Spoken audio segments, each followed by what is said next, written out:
Assalamualaikum dear students, hope you are doing well।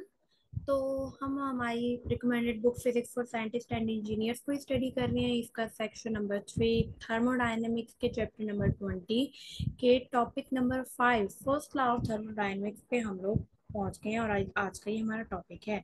इंशाल्लाह आज के लेक्चर में हम फर्स्ट लॉ ऑफ थर्मोडायनेमिक्स और उसकी एप्लीकेशंस को डिस्कस करेंगे विद सॉल्व्ड एग्जांपल्स। ठीक है। अच्छा बेटा, सबसे पहले तो वो ये कह रहे हैं कि जैसे आप लोग आमतौर पे देखते हैं कि law of conservation of energy है जो कि मैकेनिक्स में डिस्क्राइब किया जाता है। ठीक है। ये थर्मोडायनेमिकल सिस्टम की बात करें, जबकि मैकेनिक्स में law of conservation of energy क्या डिस्क्राइब करता है कि energy can nether be created nor destroyed. Energy ना क्रिएट की जा सकती है ना डिस्ट्रॉय की जा सकती है, बल्कि क्या हो सकता है, एक फॉर्म से दूसरी फॉर्म में कन्वर्ट की जा सकती है। ठीक है। इसके अलावा दूसरे अल्फाज इसके जो हैं कि कहते हैं कि चेंज, किसी भी एनर्जी में चेंज है, किसी भी सिस्टम की एनर्जी में जो चेंज आता है वो किसके बराबर होता है, तमाम तरह के ट्रांसफर को जो उसकी बाउंड्री के क्रॉस हुए जमा कर दिया जाए ना, तो टोटल एनर्जी हमारे पास कंजर्व है। हम कहते हैं जो एनर्जी लॉस हो गई, कम हो गई, ये किधर गई, तो जब हम डीप स्टडी करते हैं तो पता चलता है कि अच्छा ये इस तरह यूज हो गई या यहाँ फ्रिक्शन में इन्वॉल्व हो गई है, जो भी ये मैकेनिक्स के केसेस में। अच्छा, हम कहते हैं कि फर्स्ट लॉ ऑफ थर्मोडायनेमिक्स इसी law of conservation of energy का एक स्पेशल केस है। एक स्पेशल केस का मतलब है कि एक स्पेशल कंडीशन हो कोई, तो उस पे ये अमल कर रहा होता है। और वो कंडीशन क्या है कि जब इंटरनल एनर्जी चेंज हो रही हो और सिर्फ जो ट्रांसफर है एनर्जी का वो हीट और वर्क के थ्रू हो। ठीक है। यानी चेंज इन इंटरनल एनर्जी किसके बराबर है, हीट प्लस वर्क। यानी हीट जो ट्रांसफर हो रही है वो किस किस कंडीशन में हो रही है, या तो वो जो भी इंटरनल एनर्जी में चेंज आ रहा है वो किस वजह से हो रहा है, हीट के थ्रू ट्रांसफर हो गई एनर्जी या फिर वर्क डन के थ्रू एनर्जी ट्रांसफर हो गई। ये तो ये हमारे पास फर्स्ट लॉ ऑफ थर्मोडायनेमिक्स है। और वो भी डिस्क्राइब यही कर रहा है कि change in internal energy specially वो किसके इक्वल है, वो एनर्जी जो लॉस हुई है, जो या रिमूव हो गई है, एनर्जी में जो चेंज आया है किसी भी सिस्टम में, वो किसके बराबर है, जितनी वो एनर्जी ट्रांसफर हो गई उसके सम के। ठीक है। यही वाली बात हमने मैकेनिक्स में पढ़ी, यही फर्स्ट लॉ ऑफ थर्मोडायनेमिक्स है जो कि स्पेसिफिक केस है, स्पेशल केस है law of conservation of energy का। आगे अब देखिए, हम लोग इसी को स्टडी करते हैं तो हम कहते हैं हम लोग कहते हैं कि जब हम इसके और भी स्पेशल केसेस हो सकते हैं जो कि डिस्क्राइब कर सकते हैं इसी फर्स्ट लॉ ऑफ थर्मोडायनेमिक्स को। आपने इस टॉपिक में क्या करना है, इसकी डिफाइन करनी है जो पीछे हमने की है, उसके स्पेशल केस है और इसमें क्या क्या इन्वॉल्व हो रहा है। ठीक है। उसके बाद इसकी मैथमेटिकल फॉर्म करनी है, फिर उसके बाद आपने यहाँ पे इसके दो केसेस उन्होंने प्रूव किए हुए हैं या डिस्क्राइब किए हुए हैं, इन दो केसेस को जो है वो शॉर्ट में लिख देना है। अगर तो आपको टॉपिक आ जाता है first law of thermodynamics long में, अदरवाइज ये एक शॉर्ट का टॉपिक है। अब वो दो केसेस क्या है कि अगर पहले पहले हम ये कंसीडर कर लें कि हमारा जो भी सिस्टम है वो आइसोलेटेड सिस्टम है। ठीक है। आइसोलेटेड सिस्टम की आगे डिस्क्राइब वो डेफिनेशन दी हुई है कि ऐसा सिस्टम जो कि सराउंडिंग के साथ इंटरेक्ट नहीं करता।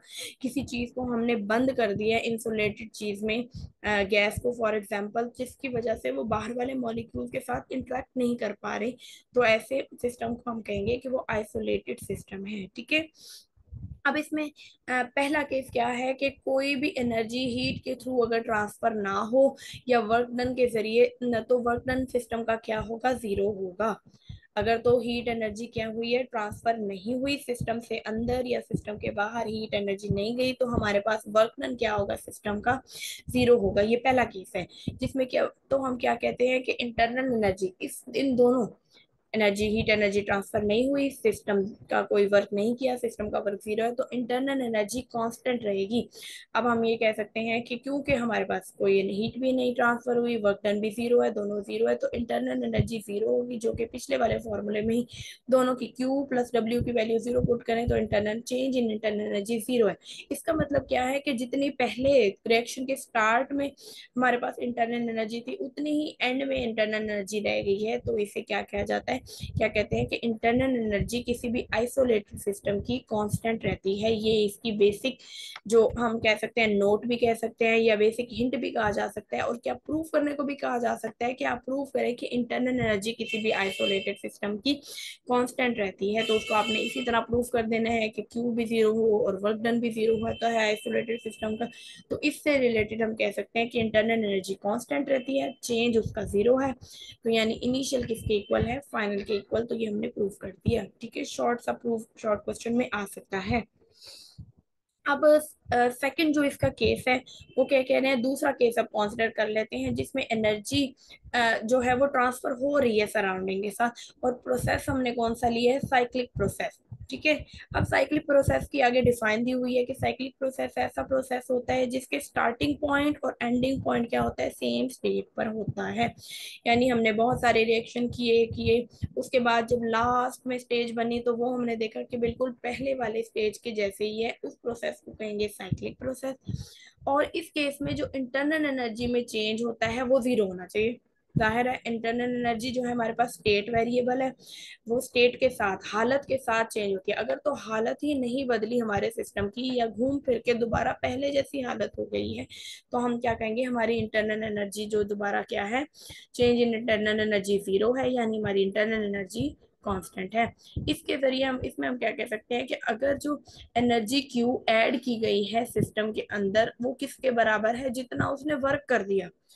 यानी हमने जितनी एनर्जी उसने दी उतना उसने वर्क कर दिया, टोटल अपने पास कोई एनर्जी ना रखी। तो इस तरह का और साइक्लिक प्रोसेस, तो इस तरह के प्रोसेस को या इस तरह की कंडीशन में हम कहते हैं इंटरनल एनर्जी जीरो थी, कि जितनी हीट दी वो सारी की सारी सिस्टम ने वर्क कर दिया, इसलिए माइनस डब्ल्यू लिखा हुआ है, और साइक्लिक प्रोसेस। अब वो कहते हैं कि पीवी डायग्राम पे किसी भी गैस के ये जो साइक्लिक प्रोसेस है ये को क्लोज्ड पाथ के थ्रू शो किया जाता है। यानी पी और वी के ग्राफ बनाते जाए तो एंड पॉइंट पे दोनों पॉइंट्स आपस में दोबारा मिल जाते हैं। ठीक है, तो हम कह सकते हैं कि साइक्लिक प्रोसेस किसी भी गैस के लिए अगर हो तो वर्क डन किसी भी सिस्टम पे जो एक साइकिल में किया गया है वो इक्वल होगा जितना उस क्लोज पाथ के बीच में जो एरिया आया है। जैसे हम कहते थे ना, हमने पीछे पढ़ा था इस वाली अपनी एग्जांपल में कि हमारे पास जो इसमें वर्क डन है वो क्या है, एरिया अंडर द ग्राफ। अगर मैं कहती हूँ कि ये यहाँ से ये कर्व यहाँ पे खत्म नहीं हुई फाइनल पे, बल्कि ये यूं इस तरह और इस तरह के क्लोज पाथ बन गया, तो वर्क डन क्या होगा, इसके दरमियान वाला बस एरिया होगा। ये नीचे वाला एरिया अब इंक्लूड नहीं होगा क्लोज पाथ में, सिर्फ उसके जो कर्व है उसके दरमियान वाला पोर्शन वो वर्क डन की वैल्यू देगा। ठीक है, उस ग्राफ से अगर वैल्यू निकालेंगे। ठीक है बेटा, आइए फर्स्ट लॉ ऑफ थर्मोडायनेमिक्स हमारी बेसिक डेफिनेशन से इन्वॉल्व है। इसमें हमने फर्स्ट लॉ ऑफ थर्मोडायनेमिक्स की पहले हम लोगों ने यहाँ से ये नीचे डिफाइन की है, उसका ये फॉर्मूला किया है। उसके बाद हम लोगों ने उसके दो केसेस पढ़े हैं। दो केसेस कौन से हो सकते हैं, एक जिसमें हम लोगों के पास इंटरनल एनर्जी आइसोलेटेड सिस्टम की कांस्टेंट रह रही है, दूसरा हम कह रहे हैं कि इंटरनल एनर्जी साइक्लिक प्रोसेस की भी कांस्टेंट रह रही है। ठीक है, ये दो केसेस वो हैं जिसमें इंटरनल एनर्जी कांस्टेंट है, जीरो वैल्यू है। अब हम देख लेते हैं कुछ applications first law of thermodynamics की। वो क्या कहते हैं कि हम सबसे पहले क्या करते हैं एप्लीकेशंस में ना, फर्स्ट लॉ ऑफ थर्मोडायनेमिक्स में हम गैस को एक सिस्टम के तौर पे कंसीडर करते हैं, जिसके इस मॉडल में हम कहते हैं जो गैस का सैंपल है वो किसी पिस्टन सिलेंडर अपरेटस के अंदर रखा हुआ है। जैसे ये इस आपको दिखाया हुआ है, ये हमारा अपरेटस है जिसके अंदर हमने क्या रखा हुआ है, गैस को रखा हुआ है। ये बाहर सिलेंडर है और सिलेंडर के ऊपर पिस्टन लगा हुआ है जिसके जरिए हम उसपे कोई भी वर्क कर सकते हैं, जैसे हमने पीछे पढ़ा है कि वर्क कैसे किया जा सकता है। ठीक है, तो वो क्या कह रहे हैं कि अगर हमारा हमने ये फिगर में देख लिया कि अगर वर्क डन किया जाए गैस पे तो एनर्जी जो ट्रांसफर होगी अंदर सिस्टम के अंदर वो in the form of heat होगी।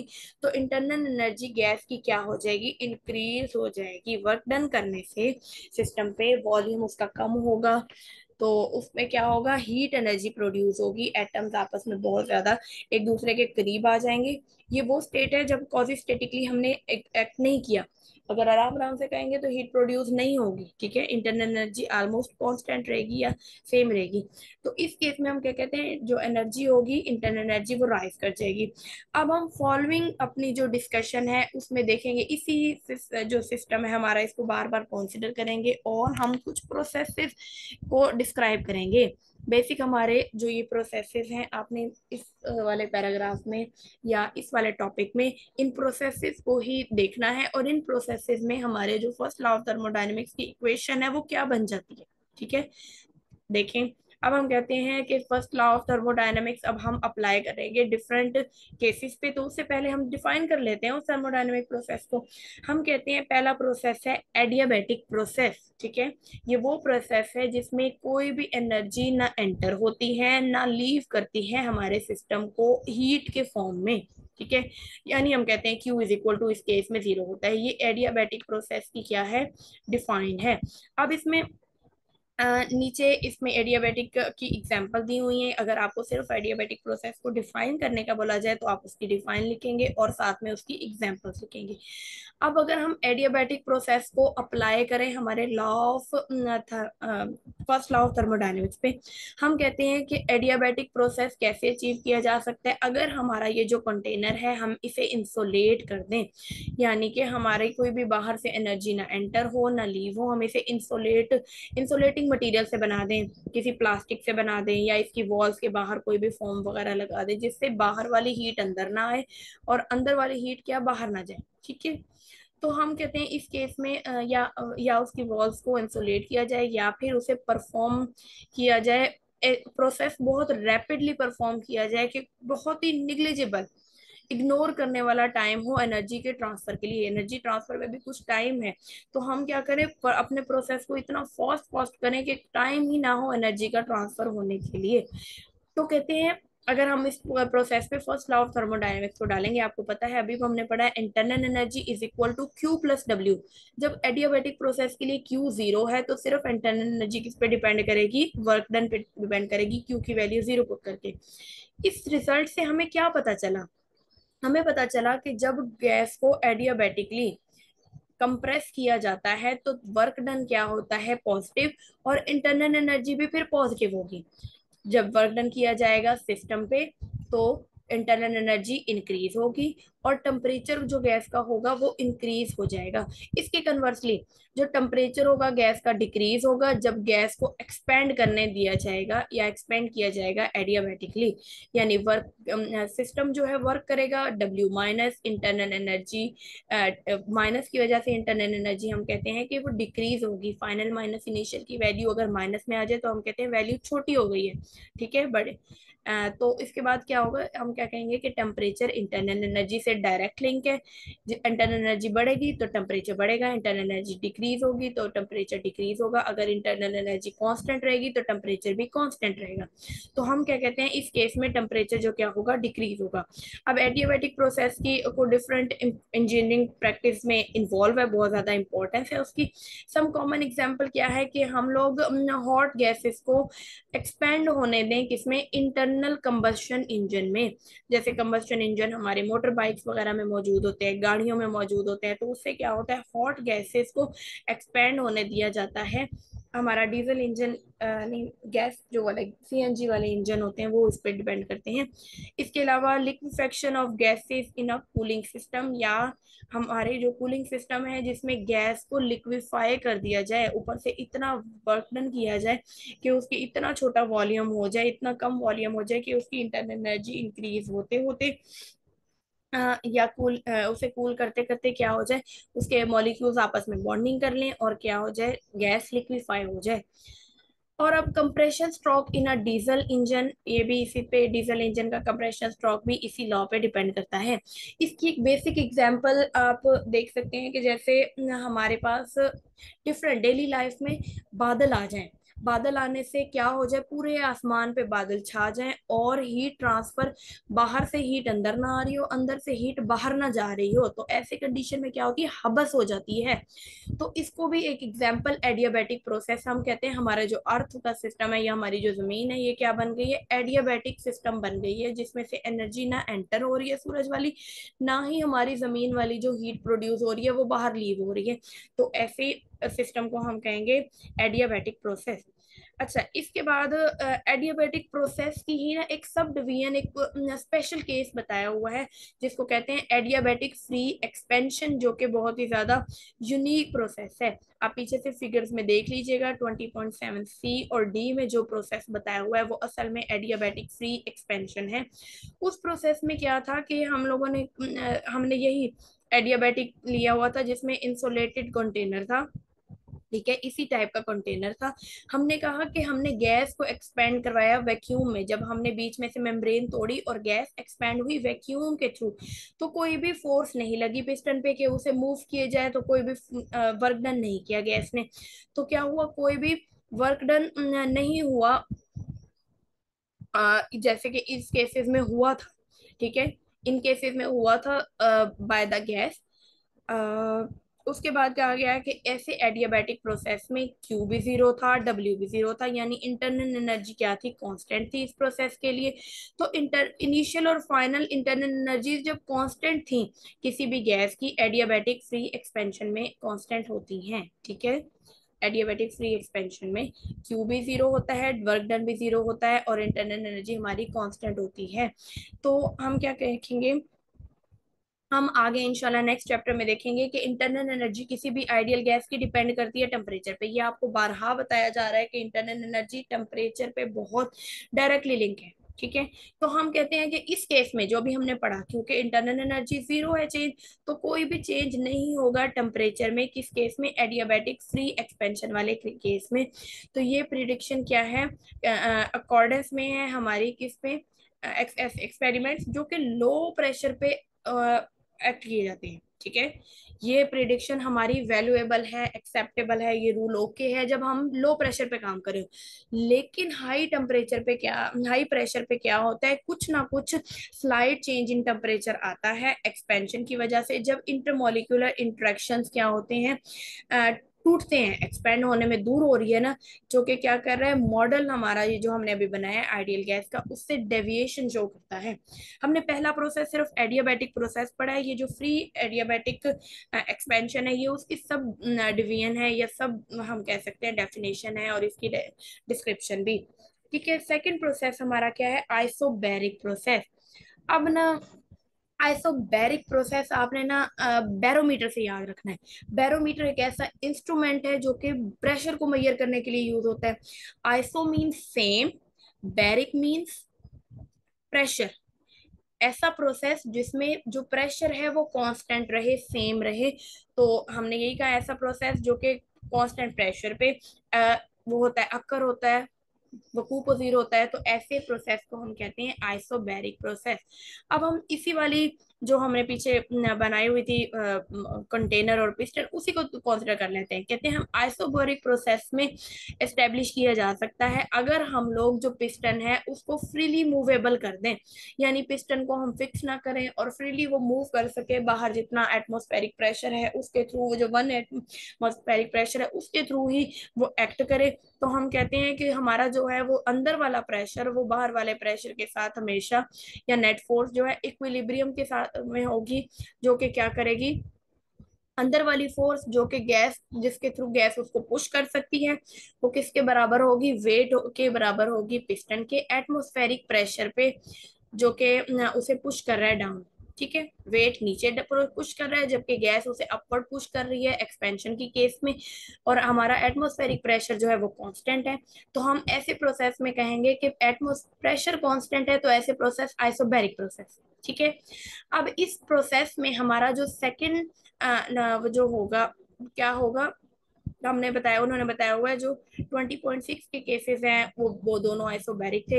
इस प्रोसेस में हम लोग क्या करेंगे कि हमारी जो हीट और वर्क दोनों की वैल्यूज जो होती हैं नॉन जीरो होती हैं। अब वर्क डन हम कैसे निकाल सकते हैं इस केस में, हमारे पास फॉर्मूला था -P, हमने वो जो इंटीग्रेशन वाला फॉर्मूला पढ़ा हुआ है वर्क डन में, W is equal to minus integration P और dV, ठीक है, dV लिया हुआ है। अब आइसोबैरिक प्रोसेस के केस में हमारा प्रेशर कांस्टेंट है, तो ये इंटीग्रेशन के बाहर आ गया और इंटीग्रेशन के अंदर रह गया dV, और कंडीशंस हमारे पास क्या है, जो लिमिट लगाई हुई है VF to VI, VI to VF लगाई हुई है, ठीक है। हमारा DV का इंटीग्रेशन आएगा V और उस पर लिमिट लग जाएगी final minus initial, VF minus VI। तो प्रेशर, कांस्टेंट प्रेशर के केस में हमारा जो इंटीग्रेशन है वो रिड्यूस होके ये बन जाएगा। ओके, अब हम कह रहे हैं कि वही P है, कांस्टेंट प्रेशर है जो कि गैस का इस प्रोसेस के अकॉर्डिंग, ठीक है। इस केस में हमारे पास जो इंटरनल एनर्जी की वैल्यू है वो क्या होगी, उसमें वर्क डन की वैल्यू ये पुट होगी, ठीक है। बाकी फर्स्ट लॉ ऑफ थर्मोडायनेमिक्स पूरा का पूरा ही यूज होगा, कोई वैल्यू उसमें से माइनस होके जीरो होके कम नहीं होगी। वर्क डन की वैल्यू उसमें ये पुट करेंगे सॉल्व करने के लिए। अच्छा, तीसरा प्रोसेस है हमारे पास आइसो वॉल्यूमेट्रिक। अब आइसो का मतलब है सेम, वॉल्यूमेट्रिक नाम से ही जाहिर हो रहा है कि इसमें जरूर वॉल्यूम ही की बात हो रही है। जिस ऐसा प्रोसेस जिसका वॉल्यूम कांस्टेंट रहे, ठीक है। ऐसा प्रोसेस जो कि टेक प्लेस होता है कांस्टेंट वॉल्यूम पे, वो क्या कहलाता है, आइसो वॉल्यूमेट्रिक प्रोसेस कहलाता है। अब यही जो हमने सेक्शन लिया हुआ है, हमारी पिस्टन बना हुआ है, हम कहते हैं कि हम लोगों ने क्लैंप कर दिया है अपने पिस्टन को कि वो मूव ना करे किसी फिक्स पोजीशन पे। यानी हमने क्या कर दिया, उसका वॉल्यूम जो हमारा कंटेनर के अंदर गैस है उसका फिक्स कर दिया कि इससे ज्यादा ना वॉल्यूम इंक्रीज हो सकता है ना वॉल्यूम डिक्रीज हो सकता है, ठीक है। अब हम कहते हैं वॉल्यूम अगर गैस का चेंज नहीं होता तो ऐसे प्रोसेस में वर्क डन जो होगा वो क्या होगा, जीरो होगा हमारी इक्वेशन के अकॉर्डिंग। तो हम तो यही कहते हैं ना कि हमारा DV यानी change in volume he zero है, तो हमारा टोटल इंटीग्रेशन वर्क डन का क्या हो जाएगा, इक्वेशन 20.9 में जीरो हो जाएगा। हम ये फर्स्ट लॉ ऑफ थर्मोडायनेमिक्स में आइसो वॉल्यूमेट्रिक प्रोसेस के लिए वर्क डन को जीरो पुट करेंगे तो हमारी इंटरनल एनर्जी किसके बराबर आ जाएगी, जितनी हीट दी हुई है। यानी हम कह सकते हैं कि हमारा एक्सप्रेशन क्या बता रहा है कि जितनी भी एनर्जी हीट के जरिए किसी भी सिस्टम में ऐड की जाती है किसी भी कांस्टेंट वॉल्यूम पे, वो तमाम की तमाम एनर्जी क्या हो जाती है, सिस्टम के अंदर रहती है और वो क्या करती है, change in internal energy, internal energy में इंक्रीज पैदा करती है। फॉर एग्जांपल, अब इसकी एग्जांपल उन्होंने डेली लाइफ में से दे दी है कि अब कोई भी स्प्रे कैन है, एक कोई भी कैन है स्प्रे पेंट्स का, स्प्रे पेंट्स आपने देखे होंगे। बेसिकली उसे अगर हम लोग फायर पे, आग पे फेंक दें तो क्या होता है, एनर्जी उस सिस्टम के अंदर एंटर तो होती है हीट के थ्रू, क्योंकि मेटल की वॉल्स बनी हुई है कैन की, लेकिन कैन जो है वो बंद है, उसका वॉल्यूम जो है वो फिक्स है। तो क्या होता है, जो सारी की सारी एनर्जी है वो अंदर वाली गैस का जो टेम्परेचर और इसके अलावा प्रेशर वगैरह इंक्रीज करने की कोशिश करती है। वॉल्यूम तो इंक्रीज नहीं हो रहा इसलिए वर्क डन नहीं हो रहा। तो कहते हैं ये टेम्परेचर या प्रेशर तब तक बढ़ता रहेगा जब तक कि हमारा जो वो कैन है वो एक्सप्लोड नहीं हो जाता, फट नहीं जाता, ठीक है। यानी फटने से क्या हो जाएगा, वही गैस वॉल्यूम में बाहर सराउंडिंग में हमारी फैल गई है, वॉल्यूम उसका बेसिक इंक्रीज हो गया। तो ये कंडीशन कब तक हमारे पास आइसो वॉल्यूमेट्रिक की कांस्टेंट रहेगी, जब तक हमारा कैन फटता नहीं। तो क्या होगा, तब तक हीट देने से, एनर्जी देने से टेम्परेचर और प्रेशर दोनों बढ़ता रहेगा, इंटरनल एनर्जी भी बढ़ती रहेगी। यही वाला केस है कि हीट देने से इंटरनल एनर्जी बढ़ती रहेगी, ठीक है। अब इसमें हमारे पास चौथा प्रोसेस है आइसोथर्मल प्रोसेस, ठीक है। अब आपने पीछे पढ़ लिया कि पहले केसेस में हम लोगों ने पढ़ा एडियाबैटिक जिसमें Q कांस्टेंट है, दूसरा पढ़ लिया आइसोबैरिक जिसमें P कांस्टेंट है, P जीरो है, और तीसरा हम लोगों ने पढ़ लिया वॉल्यूमेट्रिक जिसमें वॉल्यूम कांस्टेंट है। अब आखिरी चीज रह गई iso mean same, thermal mean heat या टेम्परेचर। बेसिकली इसे टेम्परेचर से, थर्म से टेम्परेचर से डिस्क्राइब किया जाता है, ठीक है, क्वांटिटी ऑफ हीट या क्वांटिटी ऐसे, ठीक है। अब कहते हैं ऐसे प्रोसेस है जो तमाम कांस्टेंट टेम्परेचर पर होते हैं, इनको आइसोथर्मल प्रोसेस कहा जाता है। तो अगर हम लोग जो हमारा कंटेनर हमने सैंपल लिया हुआ है जिसको बार बार डिस्कस कर रहे हैं, अगर हम उसे आइस वाटर बाथ में रख दें, यानी ऐसे टब में रख दें, ऐसे वो बाउल में रख दें जिसमें क्या है, आई बर्फ वाला पानी रखा हुआ है, या फिर दूसरी कंडीशन क्या है कि हम इसे किसी कांस्टेंट टेम्परेचर रिजर्वायर से रख दें। कांस्टेंट टेम्परेचर रिजर्वायर हमारा रेफ्रिजरेटर भी हो सकता है, इसके अलावा हमारा माइक्रोवेव भी हो सकता है, इसके अलावा हमारा हीट प्रोड्यूस करने वाला कोई भी दूसरा मटेरियल भी हो सकता है, ठीक है। अगर हम ऐसा करें तो फिर हमारा ऐसा हमने किया, हम कहते हैं इस कंडीशन में जो हमारा प्लॉट होगा पीवी डायग्राम का, P वर्सेस V का, जो हम पीवी डायग्राम बनाते हैं कांस्टेंट टेम्परेचर पे, वो आइडियल आइडियल गैस के लिए एक हाइपरबोलिक कर्व होगी जिसे हम आइसोथर्म भी कहते हैं। जैसा कि हमने वर्क डन वाले फॉर्मूला जब ड्राइव कर रहे थे तो एक पीवी ग्राफ आई थी, एक टेढ़ी सी लाइन हाइपरबोला वाली, तो वो उसको हम डिस्क्राइब करेंगे कि वो आइसोथर्म है। अब इंटरनल एनर्जी किसी भी सिस्टम की वो किस पे डिपेंड करती है, फंक्शन ऑफ टेम्परेचर पे होती है और किसी चीज पे डिपेंड नहीं कर रही। ठीक है, अब टेम्परेचर ही हमारा नहीं बढ़ रहा, हमारा टेम्परेचर ही वो कांस्टेंट रह रहा है, तो हमारी इंटरनल एनर्जी भी अब कांस्टेंट है। इसका मतलब है आइडियल गैस के लिए इंटरनल एनर्जी में चेंज भी जीरो होना चाहिए। इसलिए हम कहते हैं कि आइसोथर्मल प्रोसेस में जो फर्स्ट लॉ ऑफ थर्मोडायनेमिक्स है उसमें एनर्जी जितनी ट्रांसफर की जाएगी वो किसने इक्वल होगी, नेगेटिव ऑफ वर्क डन के होगी। यानी फॉर्मूले में अगर हम delta E is equal to Q plus W, delta E की वैल्यू जीरो पुट कर दी, क्यू को डब्ल्यू को इस साइड पे ले गए या क्यू को इस साइड पे, तो दोनों एक दूसरे में प्लस हो रहे थे तो दूसरी साइड पे जाके माइनस हो जाएंगे। तो हम कहते हैं आइसोथर्मल प्रोसेस में हमारे पास जितनी एनर्जी हम देंगे वो नेगेटिव ऑफ वर्क डन के इक्वल होगी। इसमें हम कह रहे हैं कि जो भी एनर्जी सिस्टम के अंदर हीट होगी, हीट के जरिए ट्रांसफर होगी, वो क्या हो जाएगी, सिस्टम से बाहर निकल जाएगी बाय वर्क। तो इसके रिजल्ट में क्या होगा, कोई भी इंटरनल एनर्जी में चेंज नहीं हुआ, जो कि क्या होगा, आइसोथर्मल प्रोसेस में हुआ हो ऐसा सिस्टम। अच्छा, यहाँ पे एक क्विक क्विज दिया हुआ है, उन्होंने कहा हुआ है कि जो लास्ट थ्री कॉलम्स हैं Q W and delta E, ये खाली छोड़े गए हैं आपके लिए, ब्लैंक छोड़े गए हैं। आपने क्या करना है, इनको प्लस नेगेटिव साइन देने हैं कि ये इंक्रीज हो रही है या डिक्रीज हो रही है। इन केसेस में केस क्या है कि हमारे पास सिचुएशन क्या है, रैपिडली पंप कर रहे हैं हम बाईसाइकिल के टायर को। सिस्टम हमारा क्या है, जो पंप में मौजूद एयर है उसके लिए आपने बताना है कि आया हमारे पंपिंग करने से, रैपिडली पंपिंग करने से उसमें क्यू की वैल्यू पे क्या इफेक्ट पड़ रहा है, वर्क डन हम सिस्टम पे कर रहे हैं तो हमारा पॉजिटिव है।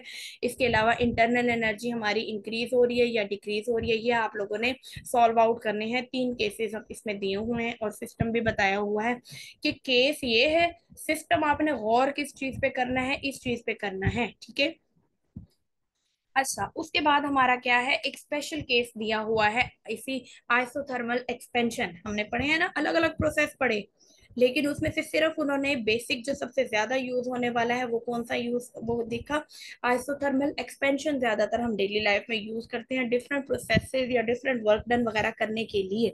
ठीक है, अब हम कहते हैं, हम लोग कंसिडर करते हैं कि हमने कोई भी आइडियल गैस ली और उसे हमने एक्सपेंड करने दिया कॉजी स्टैटिकली, कॉजी स्टैटिकली हमने पढ़ा हुआ है, पहले पढ़ चुके हैं कि ऐसे प्रोसेस है जो इतने स्लो डाउन किए जाएं कि हमारे टोटल जो इंटरनल एनर्जी है सिस्टम की वो कांस्टेंट रहे। तो हम कहते हैं कांस्टेंट प्रेशर, कांस्टेंट टेम्परेचर पर हम ये सारा अमल करने लगे हैं। हम इस को जो है प्रोसेस को डिस्क्राइब किया गया है पीवी डायग्राम के थ्रू।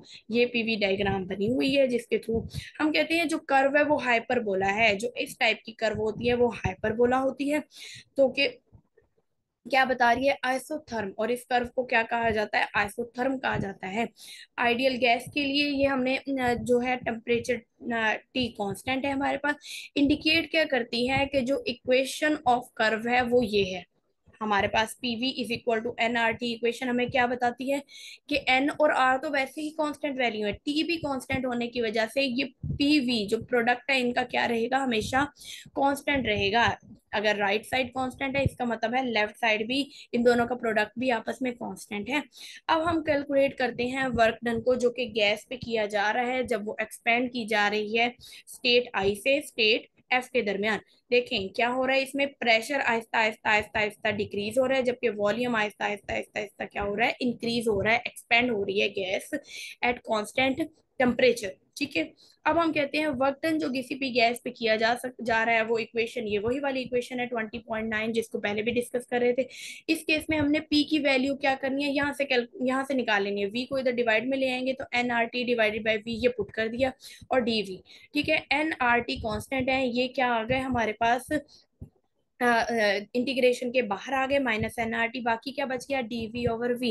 अब आपको पता है इंटीग्रेशन में नीचे फंक्शन और ऊपर उसका डेरिवेटिव हो तो हमारे पास क्या होता है, नेचुरल लॉग आ जाता है इंटीग्रेशन में। उसके बाद फाइनल एंड इनिशियल वैल्यूज हम क्या कर देंगे, इसमें पुट कर देंगे तो ये वैल्यू बन जाएगी। इसे मजीद सॉर्ट आउट करने के बाद, माइनस को भी अंदर सॉल्व करने के बाद हमारे पास फाइनल टर्म ये बन गई। माइनस जब हो दो लॉग की वैल्यूज में तो दोनों आपस में क्या हो जाती हैं, डिवाइड हो जाती हैं। ठीक है।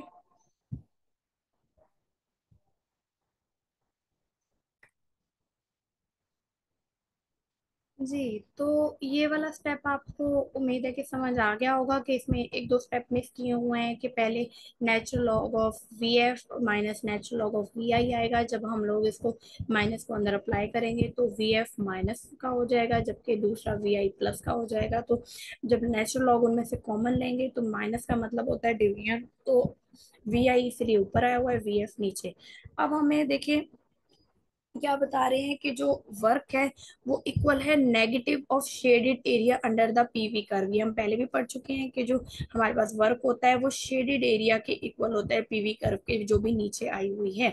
तो हम क्या कहते हैं, अगर गैस एक्सपैंड करती है, यानी अगर फाइनल उसका वॉल्यूम इनिशियल वॉल्यूम से ज्यादा होता है, तो वैल्यू की वर्क की क्या होगी, गैस की नेगेटिव होगी। जैसे कि हमें एक्सपेक्ट करना चाहिए कि गैस ने एक्सपैंड हुई है, गैस ने वर्क डन खुद किया है, तो वर्क डन की वैल्यू क्या आ रही है, नेगेटिव आ रही है। जबकि दूसरे केसेस में अगर फाइनल उसका वॉल्यूम कम है इनिशियल वॉल्यूम पे, इसका मतलब है सराउंडिंग ने उस पर अमल किया है और वो कंप्रेस हो गई है, और इस केस में हम गैस वर्क डन को क्या कहेंगे, जो गैस पे हुआ है वो पॉजिटिव। ठीक है। अब उसके बाद उन्होंने एक क्विक क्विज दिया हुआ है, ये डायग्राम दी हुई है। वो कह कह रहे हैं कि ये डिफरेंट पाथ बताए हुए हैं एक temperature T1 T2 T3 T4 पे, ये आइसो थर्मल प्रोसेसेस हैं। आपने क्या करना है कि पाथ बी के लिए जिसपे Q इक्वल टू जीरो है, यानी हीट इक्वल टू जीरो है, आपने क्या करना है, इसके बताना है, कैरेक्टराइज करना है कि ब्रू कर्व जो है वो क्या, वो हमारे पास ये जो कर्व्स हैं वो क्या इंडिकेट कर रही हैं। ठीक है।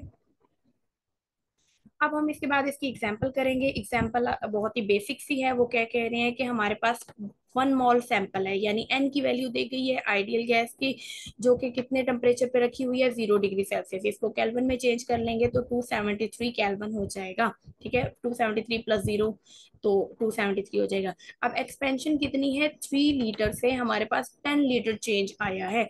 हम इसको लीटर को कन्वर्ट नहीं करेंगे क्योंकि हमारे फॉर्मूला में मोस्टली जगह पे डिवीजन में है हमारी वॉल्यूम, तो ऐसे भी सॉल्व आउट हो जाएगा।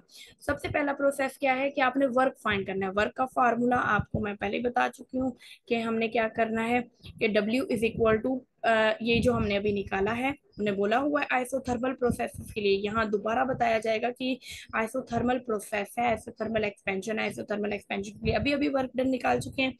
NRT natural log of VI over VF, तमाम वैल्यूज हैं। N की वैल्यू है, R की वैल्यू आपको कांस्टेंट वैल्यू है, ये कैलकुलेटर साइंटिफिक कैलकुलेटर में वैसे भी सेव होती है डिफॉल्ट बाय डिफॉल्ट। टेम्परेचर की value 273, initial volume divided by final volume, ये वर्क डन की वैल्यू आ गई।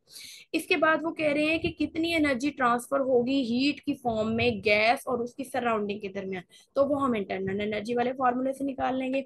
डब्ल्यू हमें पता है आइसोथर्मल प्रोसेस में टेम्परेचर कांस्टेंट वाले प्रोसेस में इंटरनल एनर्जी जीरो, यानी Q is equal to minus W. Direct ये वाला फॉर्मूला लिख के भी सॉल्व कर सकते थे कि जितना वर्क डन निकला है उतना ही हमारे पास क्या होगी, हीट हमारे सिस्टम में वो ट्रांसफर हुई होगी। ठीक है, और माइनस का साइन माइनस माइनस प्लस हो गया, ये वैल्यू आ गई। उसके बाद उन्होंने थर्ड पार्ट में कहा हुआ है कि अगर हम लोग गैस को उसकी ओरिजिनल वॉल्यूम में रिटर्न कर दें किसी भी आइसोबैरिक प्रोसेस के थ्रू, आइसोबैरिक जिसमें पी भी कांस्टेंट है, तो कितना वर्क डन गैस पे होगा। अब हमें उन्होंने कहा वर्क डन ही निकालना है, लेकिन क्या है, प्रेशर कांस्टेंट वाला। जब प्रेशर कांस्टेंट वाला वर्क डन हमने कैसे निकाला था, P V F minus V I वाला फॉर्मूला, ये आइसोबैरिक प्रोसेस के लिए फॉर्मूला हमने पढ़ा था। इसमें वही पी की value NRT divided by V I, क्योंकि प्रोसेस वो प्रेशर की वैल्यू नहीं है तो हमने इसलिए NRT over V I put कर दिया इनिशियल टेम्परेचर और इनिशियल वॉल्यूम के साथ। इनिशियल टेम्परेचर 273 हुआ है, इनिशियल वॉल्यूम दिया हुआ है हमारे पास कौन सा, इनिशियल वॉल्यूम हमारे पास 10 वैल्यू दी हुई है। ठीक है, अगर हम क्या कह रहे हैं, उसकी ओरिजिनल वॉल्यूम पे रिटर्न कर दें, यानी ज्यादा बाद में वॉल्यूम था, 10 - 3 कर दें। ठीक है, और ये वी एफ माइनस वी आई इस तरह की वैल्यूज आ गई इनिशियल। तो हम क्या कह रहे हैं कि हमारे पास इसको सॉल्व आउट करने के बाद वर्क की वैल्यू आ जाएगी। जो हमारे पास एग्जाम्पल नंबर 6 है बॉइलिंग वाटर की, तो आप उसमें पहले एक चीज गौर से समझ लें। ये हमारे पास वाटर की अमाउंट दी हुई है जो कि वेपराइज हो रही है एटमॉस्फेरिक प्रेशर। इतना एटमॉस्फेरिक प्रेशर की वैल्यू आपको खुद भी याद होनी चाहिए कि हमारी नॉर्मल एटमॉस्फेरिक प्रेशर की वैल्यू क्या है, 1.013 इंटू 10⁵ अगर हम कह रहे हैं कि जो वॉल्यूम का जो लिक्विड का जो वॉल्यूम है वो किसके इक्वल है, 1 सेंटीमीटर की क्यूब, और जब बाद में वो वेपर में कन्वर्ट हो जाता है उसका वॉल्यूम कितना है, 1671 सेंटीमीटर क्यूब। ये इनिशियल वॉल्यूम, ये फाइनल वॉल्यूम। क्या हो रहा है, हमारा वाटर चेंज हो रहा है स्टीम में, वेपर स्टेट में, स्टेट चेंज हो रही है। उन्होंने कहा वर्क डन फाइंड करें जो भी एक्सपेंशन में हो के लिए इन्वॉल्व होगा, इंटरनल एनर्जी का चेंज भी फाइंड करें। अब इग्नोर क्या करना है कि हमारी स्टीम एयर के साथ हो सकता है मिक्स भी हो, उसे इग्नोर कर देना है। हम कहते हैं कि तमाम की तमाम हमारी स्टीम का ही वॉल्यूम हम ले रहे हैं। हम सबसे पहले वर्क डन निकाल लिया। वर्क डन हम उसी फॉर्मूले से निकालेंगे जब हमारे पास प्रेशर कांस्टेंट वाला एटमॉस्फेरिक प्रेशर वाली वैल्यू थी। प्रेशर की value final minus initial volume की वैल्यू, ये वर्क डन आ गया। क्यू की वैल्यू जो है हम लेटेंट हीट ऑफ वेपराइजेशन से निकाल रहे हैं, क्योंकि हमें पता है कि स्टेट चेंज हो रही है, वाटर चेंज हो रहा है वेपर्स में। ठीक है, स्टेट चेंज हो रही है तो वेप L V delta M S, जितना हमारे पास क्या है मैस है हमारी हायर स्टेट का, उसको हम लोगों ने मल्टीप्लाई कर दिया। हमारे पास एल वी क्या है, लेटेंट हीट ऑफ वेपराइजेशन हमारी, उसकी वाटर को वेपर बनने में जो इन्वॉल्व होती है लेटेंट हीट, वो मल्टीप्लाई कर लिया हम लोगों ने, जितना मैस है हमारे वाटर का वो सारा कन्वर्ट हो जाएगा। तो उसको हम लोगों ने आंसर लिख लिया है, उसका आंसर आ गया क्यू। इंटरनल एनर्जी निकालने के लिए असल में हमने क्यू फाइंड किया, क्योंकि इंटरनल एनर्जी बराबर है क्यू प्लस डब्ल्यू के। क्यू की वैल्यू ये है और डब्ल्यू की वैल्यू ये, इन दोनों को सॉर्ट आउट करेंगे तो इंटरनल एनर्जी की वैल्यू आ जाएगी। और इसके बाद एग्जाम्पल 20.7 है, वो क्या कह रहे हैं, किसी भी सॉलिड को हीटिंग का सॉलिड हीट करते हुए, हम कहते हैं 1 kg का बार है कॉपर का, उसे हमने हीट किया एटमॉस्फेरिक प्रेशर पे। यहाँ एटमॉस्फेरिक प्रेशर की वैल्यू नहीं दी हुई, आपको याद होनी चाहिए। कहते हैं टेम्परेचर उसका इंक्रीज हो जाता है 20 डिग्री से सेल्सियस से 15 डिग्री, 50 डिग्री सेल्सियस। आपने नंबर ए क्या है कि उसका वर्क डन फाइंड करने जो भी कॉपर पे किया गया है सराउंडिंग एटमोस्फेयर से। ठीक है, उसका टेम्परेचर चेंज हो रहा है, वॉल्यूम हमने क्या बताया है, हमने सिर्फ उसे हीट किया है, उसका वॉल्यूम हम कंज्यूम कर एज्यूम करेंगे कि बार है ना, सॉलिड को हीट करेंगे हम, उसका उसका वॉल्यूम एक्सपेंड होगा और एक्सपेंशन वाली वैल्यू निकालेंगे। हम कहते हैं W is equal to minus P del V होता है आमतौर पे नॉर्मल कंडीशन में। डेल वी हम कहते हैं कि change in volume due to thermal thermal expansion. हम उसकी वैल्यू पुट कर दी, वॉल्यूम के लिए बीटा यूज करते हैं, बीटा वी आई डेल्टा टी, बीटा की वैल्यू होती है 3 अल्फा के, और इसको सॉर्ट आउट किया हुआ है। उसके बाद इन्होंने क्या किया हुआ है कि हमारे पास असल में वॉल्यूम की वैल्यू ही नहीं है, तो हम क्या करेंगे उसे मैर ओवर डेंसिटी में कन्वर्ट कर देंगे। मैथ की वैल्यू दी हुई है हमें, आपने आपको हो सकता है कि दी गई हो क्या कहते हैं डेंसिटी कॉपर की, लेकिन ज्यादा केसेस में नहीं भी दी जा सकती, आपको मेमोराइज करनी पड़ेगी। ठीक है, ये सारी वैल्यू को सॉर्ट आउट किया वैल्यूज पुट करके, तो हमारे पास क्या आ जाएगा, वर्क डन की वैल्यू। बेटा एक बात गौर से जहनशीन कर लें कि जो आपको ये सारा कैलकुलेशन वगैरह है इसके भी अगर आपको नंबर मिलते हैं, अगर आपने सॉल्यूशन सही नहीं किया और आंसर आपका ठीक नहीं आया तो आपको 1 नंबर कट जाएगा, या मोस्टली डिपेंड कर रहा होता है कि कित क्वेश्चन के टोटल कितने मार्क्स हैं। बाकी आपके प्रोसेस के नंबर देखे जाते हैं कि आपने वो कितना सही किया है। ठीक है, तो कोशिश करें कि वैल्यूज याद कर लें, अगर तो कोई वैल्यू भूल जाती है तो भी उसको उसके लिए आर्बिट्रेरी कोई वैल्यू पुट करके आंसर जरूर निकालना है, और यूनिट्स वगैरह सही लिखने हैं ताकि आपको चेकर पे अच्छा इंप्रेशन पड़े कि ठीक है वैल्यू याद नहीं थी लेकिन क्या है उसने सॉर्ट आउट, उसको मेथड पूरा आता है प्रॉब्लम सॉल्विंग का।